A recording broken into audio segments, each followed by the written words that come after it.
नमस्कार दोस्तों, आप देख रहे हैं यूथ इनपुट दोस्तों चैनल में आप सभी का बहुत बहुत स्वागत है। दोस्तों आइए आज बात करने वाले हैं कि टीडीएस फॉर्म भरने का तरीका, तो जिसमें से ये पार्ट 1 वीडियो मैं बना रहा हूं, जिसमें मैं आपको बताऊंगा कि वित्तीय वर्ष 2018-19 में वेतन स्रोत से आय और कटौती की विवरण कैसे भरेंगे। जैसा कि आप स्क्रीन पर देख रहे हैं, तो मैं इसी के बारे में आपको बताने वाला हूँ। तो चलिए वीडियो को शुरू करते हैं।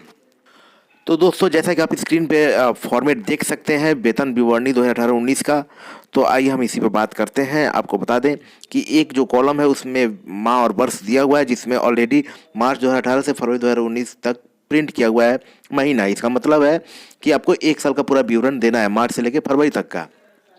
दूसरे कॉलम में आइए, यहाँ वेतन मैट्रिक्स जिस पे रेड कलर का एरो आपको दिखाया जा रहा है, उसमें आपको अपना बेसिक पे भरना है। यानी कि आपको मार्च 2018 में जो तनख्वाह मिली होगी उसका जो बेसिक पे होगा वो आपको इसमें फिल कर देना है। तो आप मार्च से फरवरी 2019 तक जो भी आपका बेसिक पे है, जब आप अपना अनुपस्थिति विवरणी बनाते हैं तो उसमें बेसिक पे भरते हैं, तो उस टोटल बेसिक पे को इसमें भर दीजिए।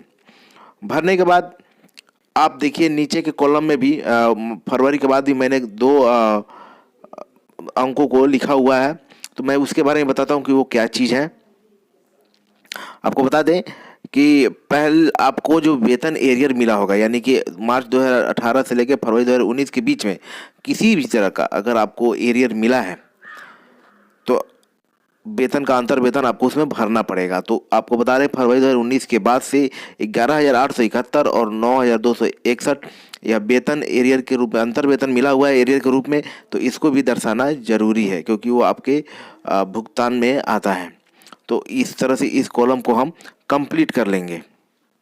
अंत में आप सबको जोड़कर कुल योग के सामने जितना भी उसका योग आएगा उस योग को लिख देंगे। इसी तरह दूसरे कॉलम में महंगाई भत्ता दिया हुआ है। इसमें आपको जो भी महंगाई भत्ता आपका बेसिक के हिसाब से निकलता है, मार्च 2018 से लेकर फरवरी 2019 तक एक लाइन से आप टोटल महंगाई भत्ता को भर दीजिए। नीचे आप देख रहे हैं कि जहाँ मैंने एरो पॉइंट किया हुआ है, आप देख रहे हैं कि मैंने कुछ लिखा है।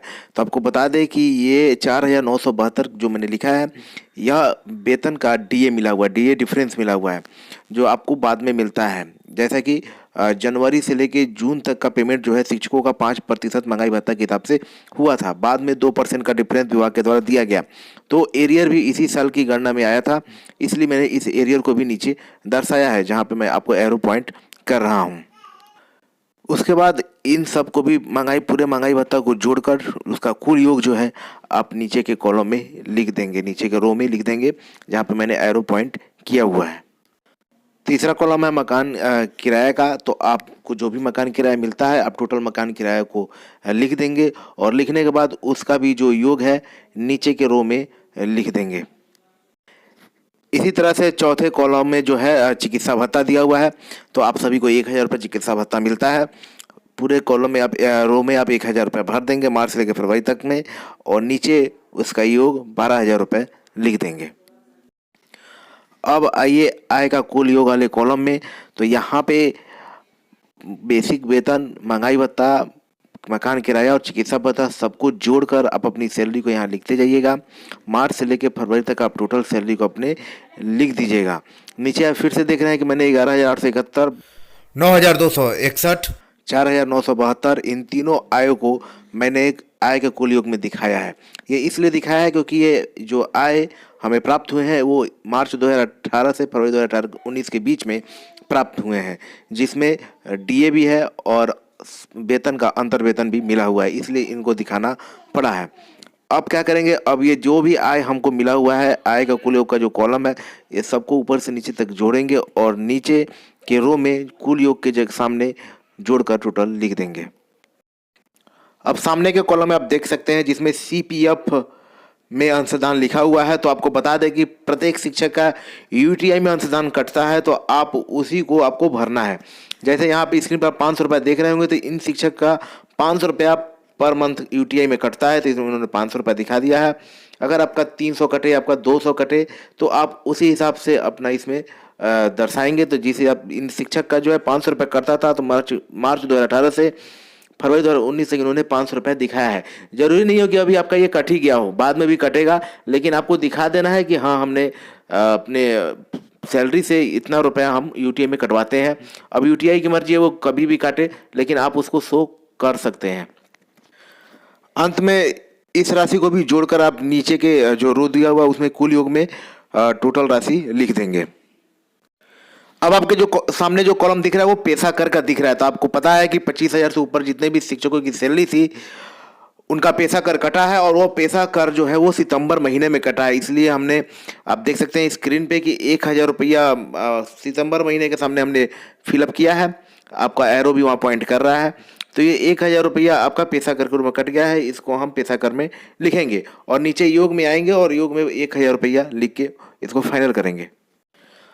अब अगला कॉलम जो है वो कटौतियों का योग है। तो इसमें जितनी भी कटौतियां हुई हैं यूटीआई के रूप में उन सभी को हम यहाँ लिखते जाएंगे।